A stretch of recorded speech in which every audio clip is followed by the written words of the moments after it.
اللہ الرحمن الرحیم۔ تاریخ ابن کثیر البدایہ والنہایہ جلد اول صفحہ نمبر 59۔ زمین کے 7 طبقات کا ذکر۔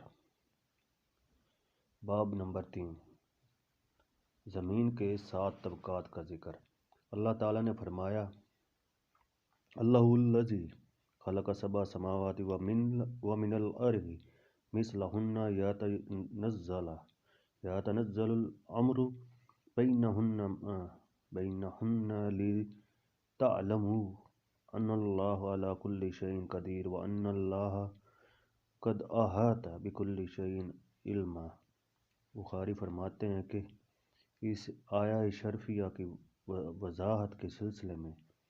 ہم سے علی بن عبداللہ نے علی بن مبارک کے حوالے سے بیان کیا کہ ان سے یحییٰ بن ابن کثیر رحمۃ اللہ علیہ نے محمد بن حارث ابن سلمہ بن عبد الرحمن کے حوالے سے بیان کیا کہ آخر الذکر اور دوسرے لوگوں کے درمیان زمین کی خصوصیات کے بارے میں جھگڑا رہتا تھا جو دشمنوں کی حد تک جا پہنچا تھا، اور ان سے اس کا ذکر کیا تو انہوں نے فرمایا: اے ابی سلمہ، زمین کے بارے میں جھگڑنے سے اجتناب کرو، کیونکہ حضرت صلی اللہ علیہ وآلہ وسلم نے ارشاد فرمایا ہے کہ جو زمین کے 7 طبقات کے بارے میں یعنی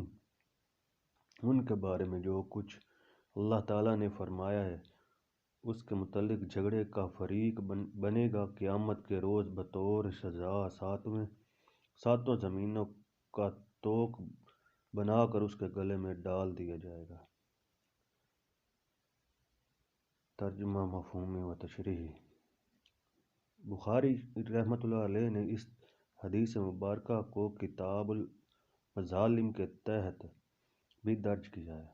اور مسلم رحمۃ اللہ علیہ نے اسے اسی طرح یحییٰ بن کثیر رحمہ اللہ تعالیٰ کے حوالے سے بھی پیش کیا گیا ہے۔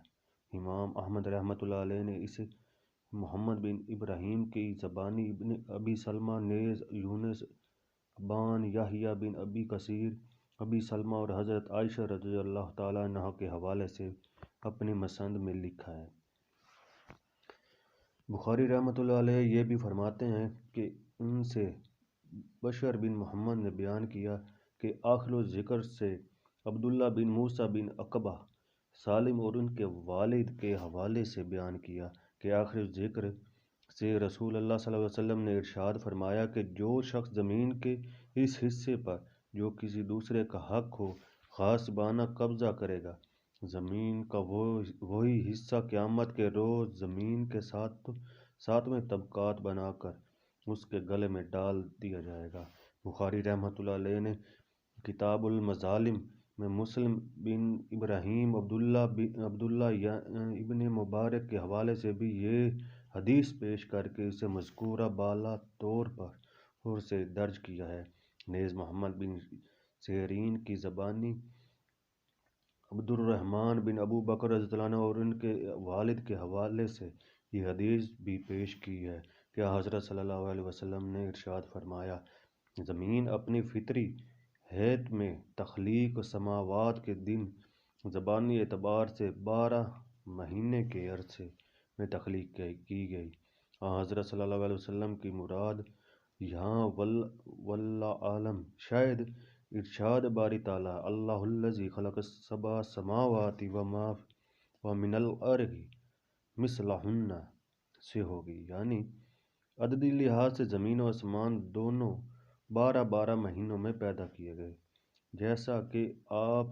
جیسا کہ ہم آج کل ایک سال کو 12 مہینوں میں تقسیم کرتے ہیں، اور اسی سے کلام الہی میں تخلیق زمین و آسمان کے بارے میں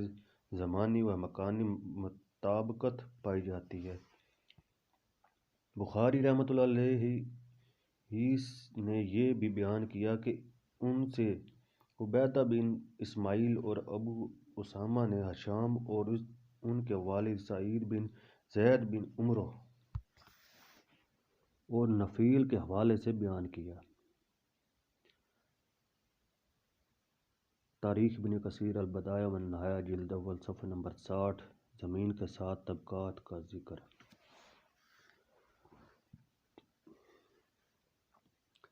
جب کسی نے عرویہ یعنی بنت ابی اوس کی کچھ زمین کسی اور کو زبردستی دے دی اور اس میں بنت ابی اوس کا اشارہ دینے والے کے لیے مروان کی طرف تھا، تو سعید رضی اللہ تعالیٰ عنہ نے کہا تھا کہ میں نے رسول اللہ صلی اللہ علیہ وسلم کو فرماتے ہوئے سنا ہے کہ جو شخص کسی کا حق زمین سے ذرا سا بھی مارے گا تو وہ 7 زمینیں بنا کر قیامت کے روز اس کے گلے میں ڈال دیا جائے گا۔ امام احمد فرماتے ہیں کہ ان سے حسن نے اور ابو سعید یعنی بنی ہاشم کے غلام عبد الرحمن بن لہیعہ اور عبداللہ ابن ابی جعفر نے ابی عبد الرحمن اور ابن مسعود کے حوالے سے بیان کیا کہ آخر ذکر کر کے بقول انہوں نے رسول اللہ صلی اللہ علیہ وسلم سے عرض کیا، یا رسول اللہ صلی اللہ علیہ وسلم، سب سے بڑا ظلم کون سا ہے؟ تو آپ نے ارشاد فرمایا، کسی مسلمان کا اپنے بھائی یعنی کسی دوسرے مسلمان کا 1 گز زمین پر بھی غاصبانہ قبضہ کرنا اور اس کی سزا میں زمین کا وہی حصہ قراضی تک قیامت کے دن اس کے گلے میں ڈال دیا جائے گا۔ اور آج سے اس کے بعد یہ بھی فرمایا، اور آپ نے اس کے بعد یہ بھی فرمایا کہ قراضی کا وہی جانتا ہے جس نے اسے پیدا کیا ہے، یعنی خود اللہ تعالیٰ۔ اس حدیث کو امام احمد رحمۃ اللہ علیہ نے خصوصی طور پر پیش کیا ہے۔ اس حدیث کے بارے میں جو اسناد پیش کی گئی ہے ان میں کسی شک و شبہ کی گنجائش نہیں۔ امام احمد نے بیان کیا کہ ان سے عنان، وہیب اور ساحل نے اپنے والد اور ابو ہریرہ رضی اللہ عنہ کے حوالے سے بھی یہی حدیث انہی الفاظ میں بیان کی۔ امام احمد رحمۃ اللہ علیہ نے یہاں اس حدیث بیان کی ذمہ داری مسلم سے منسوب کی ہے۔ امام احمد رحمۃ اللہ علیہ نے اس حدیث کو مسلم کی ذمہ داری پر یحییٰ کی زبانی جنہوں نے بیان کیا کہ ان سے ان کے والد نے اور ان سے ابو ہریرہ رضی اللہ عنہ نے یہ حدیث بیان کی، نیز مسلم ہی کی ذمہ داری پر عفنان اور ابو عوانہ کی زبانی عمیر بن ابی سلمہ اور ابو ہریرہ رضی اللہ عنہ کے حوالے سے یہ حدیث اپنے ہاں پیش کی ہے۔ ان کے علاوہ امام احمد رحمۃ اللہ علیہ نے اپنے ہاں وہ جملہ احادیث بھی متعدد شکّا راویوں اور متعدد مستند حوالوں سے بیان کی ہیں، جن میں یہ بتایا گیا ہے کہ ان راویوں سے مختلف مواقع پر حضرت صلی اللہ علیہ وسلم سے نے دریافت فرمایا کہ آیا تخلیق کائنات کے سلسلے میں زمین و آسمان کے ہر طبقے کے درمیان خالق کائنات نے جو فصل رکھا ہے اسے جانتے ہیں؟ اور ان کے اس جواب پر کہ اس کے متعلق خود اللہ تعالیٰ اور اس کا رسول صلی اللہ علیہ وسلم بہتر جانتے ہیں، آپ نے فرمایا کہ زمین و آسمان کے ہر طبقے کا درمیانی فصل اللہ تعالیٰ نے 700 سال کی مسافت کے برابر رکھا ہے۔ اس سلسلے میں یہ بھی بیان کیا گیا ہے کہ اس فصل کو جو 700 سال کی مسافت کے برابر رکھا گیا ہے وہ ہمارے دنیاوی برسوں کی مسافت کے برابر ہے، یا وہ فصل ہے جو صرف اللہ تعالیٰ کے علم میں ہے، یا وہ فصل ہے جس کا ذکر قرآن میں آیا ہے اور اسے اللہ تعالیٰ السماء کے علاوہ اس کا رسول برحق صلی اللہ علیہ وسلم جانتا ہے۔ اس سے قبل عرش کی صفات کے سلسلے میں احادیث اول کے تحت جو کچھ بیان کیا گیا اس میں کسی کو اختلاف نہیں ہے، یعنی یہ کہ عرش 7 آسمانوں کے اوپر ہے اور آسمان کا درمیانی فصل 500 سال کی مسافت کے برابر ہے، نیز جیسا کہ متکلمین نے بیان کیا ہے، اور اس میں ارشاد باری تعالیٰ کے علاوہ حدیث نبوی کے الفاظ توقتہ من سبع ارضین کا حوالہ دیا ہے۔ زمین کے بھی 7 طبقات ہیں، اور اس کے 7 طبقات سے مراد 7 اقالیم ہیں، لیکن یہ بیان بین طور پر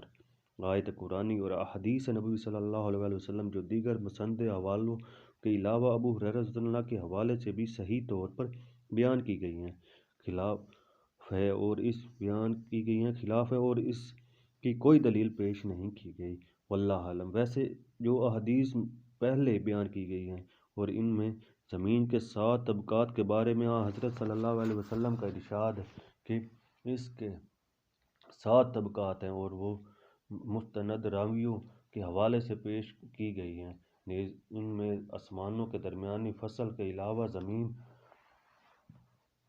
کے مختلف طبقات کے درمیانی فصل کا بھی ذکر آ چکا ہے۔ تاریخ البدایہ والنہایہ جلد اول صفحہ نمبر 61۔ زمین کے 7 طبقات کا ذکر۔ اس کے علاوہ اہل کتاب اور ہمارے دینی علماء نے جو یہ ذکر کیا ہے کہ زمین کا اوپری طبقہ یعنی اس کی سطح مٹی کی ہے، اس کے نیچے دوسرا طبقہ لوہے پر مشتمل ہے، اور تیسرا طبقہ حجریات پر وغیرہ وغیرہ، تو اس کے کوئی شواہد موجود ہیں، نہ ان بارے میں انبیاء علیہ السلام کا حوالہ دیا گیا ہے، اس لیے ان بیانات کی ذمہ داری خود ان کے بیان کرنے والوں پر عائد ہوتی ہے۔ ویسے ان بیانات کے سلسلے میں یہ بھی کہا گیا ہے کہ ان کے راوی بہیقی ہیں، یعنی جنہوں نے انہیں ابن عباس رضی اللہ عنہ کے حوالے سے پیش کیا ہے، اور خود ابن عباس رضی اللہ تعالیٰ عنہ نے انہیں یقیناً اسرائیلیات سے اخذ کر کے بیان کیا ہے، واللہ اعلم۔ امام احمد رحمۃ اللہ علیہ فرماتے ہیں کہ ان سے یزید اور عوام بن حوصب نے سلیمان بن ابی سلمان اور انس بن مالک رضی اللہ عنہ کے حوالے سے بیان کیا کہ آخر الذکر سے حضرت صلی اللہ علیہ وسلم نے ارشاد فرمایا، جب اللہ تعالیٰ نے زمین پیدا کی تو اس کے استقرار کے لیے پہاڑ تخلیق فرمائے، اور فرشتے پہاڑوں کی تخلیق پر بہت حیران ہوئے، اور اللہ تعالیٰ سے عرض کیا، اے ہمارے رب، کیا تو نے پہاڑوں سے بھی سخت کوئی چیز پیدا کی ہے؟ تو اللہ تعالیٰ نے اس کے جواب میں فرمایا، ہاں، لوہا۔ اس کے بعد فرشتوں نے پوچھا، یا رب، کیا تو نے لوہے سے بھی کوئی زیادہ سخت کوئی چیز پیدا فرمائی ہے؟ تو جواب ملا، ہاں، آگ۔ اور جب فرشتوں نے پوچھا، اور آگ سے زیادہ شدید کوئی چیز؟ تو جواب ملا، ہوا۔ اس کے بعد جب فرشتوں نے اللہ تعالیٰ سے پوچھا، اور ہوا سے بھی زیادہ کوئی اور شدید چیز؟ تو اللہ تعالیٰ نے ارشاد فرمایا، ہاں، ہوا سے زیادہ شدید انسان ہے، جو اپنے دائیں جانب کی چیزوں کی تصدیق کرتا ہے لیکن بائیں جانب کی چیزوں سے نگاہ چراتا ہے یا انہیں مخفی رکھتا ہے۔ اس حدیث کو امام احمد رحمۃ اللہ علیہ نے خصوصی طور پر پیش کیا ہے۔ حیات دانوں نے زمین پر پہاڑوں کی تعداد شرقاً غرباً، ان میں سے ہر ایک کی وسعت و طوالت اور بلندی کا تفصیل سے ذکر کیا ہے، جس کا یہاں بیان طوالت کلام کا باعث ہوگا۔ ویسے اللہ تعالیٰ نے پہاڑوں کے رنگ سفید، سرخ اور سیاہ وغیرہ فرمائے ہیں، اور یہ بات روئے زمین پر پہاڑوں کو دیکھنے سے بغیر دلیل ثابت ہو جاتی ہے۔ اللہ تعالیٰ نے قرآن پاک میں خاص طور پر جودی پہاڑ کا ذکر فرمایا ہے، اور اس کی جگہ کا تعین بھی کیا ہے۔ یہ عظیم پہاڑ جزیرہ ابن عمر رضی اللہ عنہ کے مشرق میں دریائے دجلہ کی سمت واقع ہے۔ موصل کی طرف اس کی حدود شمال سے جنوب کی جانب 3 دن کی مسافت پر ہے اور اس کی چوٹی تک پہنچنے کے لیے نصف دن درکار ہوتا ہے۔ یہ ایک سرسبز و شاداب پہاڑ ہے کیونکہ اس پر بلوط کے درخت کثرت سے ہیں جو اس بستی تک پھیلے ہوئے ہیں جسے آج کل کریتا السمانین کہا جاتا ہے، اور یہ بھی کہا جاتا ہے کہ اس بستی میں حضرت نوح علیہ السلام کی کشتی میں نجات پانے والے لوگوں کی نسل کے لوگ آباد ہیں، اور اس کا ذکر متعدد مفسرین نے بھی کیا ہے۔ واللہ اعلم۔